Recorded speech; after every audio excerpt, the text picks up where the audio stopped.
नमस्कार। मैं राजनीतिक परिवार में पैदा हुआ। जब मैं छोटा सा था 1980 में प्रियंका और मैं घर में लेई बनाते थे, रात को निकलकर पोस्टर चिपकाते थे। चुनाव समझता हूं। 20 साल से मैं स्वयं चुनाव लड़ रहा हूं। पोलिंग कैसे होती है, पोलिंग बूथ कैसे मैनेज किया जाता है, वोटर लिस्ट, फॉर्म 17, ये सब मैं गहराई से समझता हूं। कुछ समय पहले हमें दाल में काला लगा। चुनाव के नतीजे आते थे, मूड एक तरीके का होता था, रिजल्ट दूसरे तरीके का। मुझे याद है उत्तराखंड में हम चुनाव हारे। बाद में मैंने कैंडिडेट से पूछा कि जहां रोड शो हुआ था वहां जाके देखिए हमें कितने वोट मिले। हजारों लोग आए थे, पोलिंग बूथ में किसी ने वोट नहीं किया। यह असंभव था, यह हो ही नहीं सकता। उसके बाद छत्तीसगढ़ और मध्य प्रदेश के रिजल्ट, हमें लगा कुछ ना कुछ गलत हो रहा है। 2018 में मध्य प्रदेश में चुनाव होता है, हम जीतते हैं। हमारी सरकार चोरी हुई थी। 2023 में चुनाव होता है, मैंने अपने आंखों से भारत जोड़ो यात्रा में देखा, भयंकर एंटी इनकम्बेंसी, और हमें 65 सीट मिलते हैं। इम्पॉसिबल, हो ही नहीं सकता। और फिर महाराष्ट्र में पहली बार हमें सबूत मिला।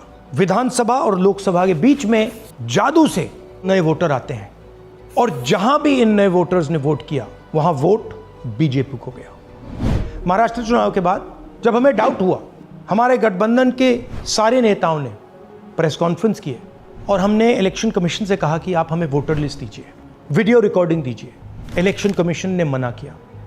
ना उन्होंने हमें वोटर लिस्ट दी और ना उन्होंने वीडियो रिकॉर्डिंग दी। डाउट हुआ, क्यों नहीं दे रहे, क्या कारण है? तो हमारे दिमाग में सवाल उठा, क्या इलेक्शन कमीशन बीजेपी की मदद कर रहा है? क्या इलेक्शन कमीशन ही इलेक्शन को चोरी करवा रहा है? इसके बाद हमने एक टीम सेटअप की और हमने उन्हें कहा कि आप जाइए, एक कंस्टिट्यूएंसी में जाके ढूंढिए, सच्चाई ढूंढिए, किस प्रकार से चीटिंग की जा रही है, किस प्रकार से ये काम किया जा रहा है और कौन कौन इस काम को कर रहे हैं। सबसे महत्वपूर्ण बात यह है कि इलेक्शन कमीशन डिजिटल डेटा नहीं देता है, फिजिकल डेटा देता है।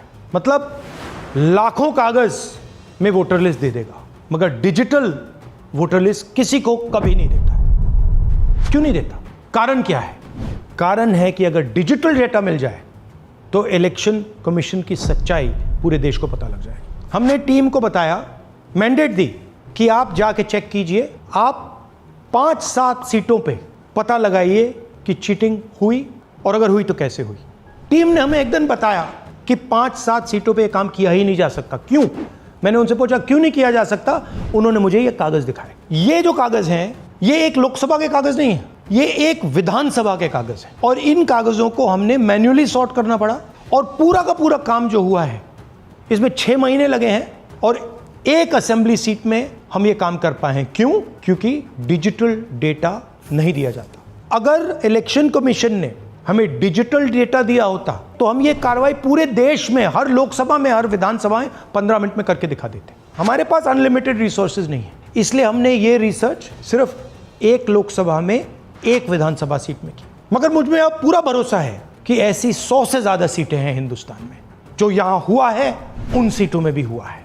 और याद रखिए, अगर बीजेपी को 10-15 सीटें कम आती तो आज नरेंद्र मोदी प्रधानमंत्री नहीं होते, इंडिया गठबंधन की सरकार होती। जांच ने 5 तरीके की चोरी पकड़ी है। डुप्लीकेट वोटर, जिसका मतलब एक वोटर के नाम वोटर लिस्ट में अनेक जगह आ रहे हैं। फेक एड्रेस, मतलब एड्रेस है ही नहीं, या फिर house number 0। Bulk voter in single address, मतलब एक छोटे से घर में 40, 50, 60 लोग रह रहे हैं। इनवैलिड फोटोज, छोटी सी फोटो है या फिर फोटो ही नहीं है, और वो जो छोटी फोटो है वो दिखती भी नहीं है। कौन है, किसका चेहरा है, नहीं पता लग सकता। Misuse of form 6। Form 6 first time voters के लिए होती है, मतलब जिनकी एज 18-20 साल की हो, मगर वोटर लिस्ट में 90 साल के लोग फॉर्म 6 का प्रयोग कर रहे हैं। चुनाव में 6,50,000 वोटर थे, उसमें से 1 लाख चोरी के थे। अब मैं आपको 5 उदाहरण देता हूं। ये देखिए, गुरकीरत सिंह डांग, इसका नाम 4 अलग अलग बूथों पे आता है। ये कैसे हुआ और क्यों हुआ?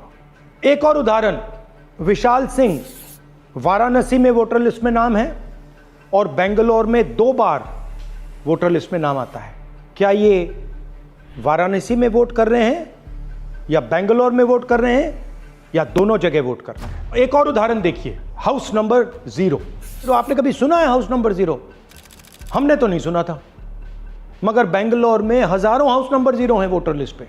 हाउस नंबर 35 की कहानी सुनिए। छोटा सा घर है, ज्यादा से ज्यादा 4 लोग रह सकते हैं, मगर इस 35 में 80 लोग वोटर लिस्ट में रजिस्टर्ड है। ये ईआरओ ने कैसे अप्रूव किया, क्यों अप्रूव किया, पता लगाना है। अच्छा, अब ये देखिए वोटर लिस्ट, इनकी फोटो देखिए, या फोटो है ही नहीं या फिर छोटी छोटी फोटो है जो दिख नहीं सकती। इन वोटर आईडीज पे वोट दिया गया है।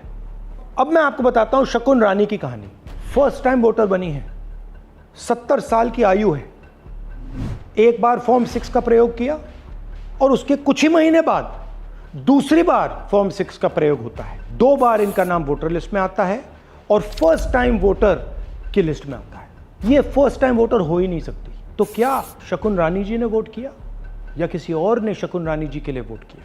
ये ही छुपाने के लिए सीसीटीवी का डेटा हमें नहीं दिया जा रहा है। और ये शकुन रानी जी अकेली नहीं है, ऐसे हजारों लोग हैं जिन्होंने फॉर्म 6 का प्रयोग करके 2-3 बार वोटर लिस्ट में नाम डाला है। हमने पहले इलेक्शन कमीशन से इलेक्ट्रॉनिक वोटर लिस्ट मांगी थी, सीसीटीवी फुटेज मांगी थी। उन्होंने अपना काम नहीं किया, हमें नहीं दिया। फिर हमने अपना इन्वेस्टिगेशन कराया, आरटीआई भरे और हमारे पास डेटा आया। भाई और बहनों, सच्चाई यह है कि हिंदुस्तान में इलेक्शन कमीशन और बीजेपी मिलकर इलेक्शन चोरी कर रहे हैं। ये पूरा का पूरा सबूत ब्लैक एंड व्हाइट में आज हमने आपको दिया है। इलेक्शन कमीशन जानता है कि हमने उनकी चोरी पकड़ ली है, इसीलिए एसआईआर आया है। ये एसआईआर जो है इंस्टीट्यूशनलाइज चोरी है। इलेक्शन कमीशन खुलकर बिना डरे बीजेपी के साथ मिलकर चोरी कर रहा है। और ये जो एसआईआर है, इसका लक्ष्य गरीबों का जो हक है, उनका वोट जो है, उनसे चोरी करने का है। मैं आपको एक और बात बताना चाहता हूं। इस पूरी इन्वेस्टिगेशन में हमने वोटर एडिशन को देखा है, मगर जितना एडिशन होता है शायद उससे ज्यादा डिलीशन होता है, सबट्रैक्शन होता है। तो ये सिर्फ एक मेन तरीका हमने पकड़ा है, दूसरे तरीके पे हमने इन्वेस्टिगेशन की ही नहीं अभी। मैं इलेक्शन कमीशन और इलेक्शन के ऑफिसर्स को साफ कह रहा हूं, आप जो कर रहे हो गलत कर रहे हो, ये ट्रीजन है, देश के खिलाफ है। ये मत भूलिए, टाइम आएगा हम आपको पकड़ेंगे, बचने वाले नहीं हो। It is critical that we expose voter चोरी।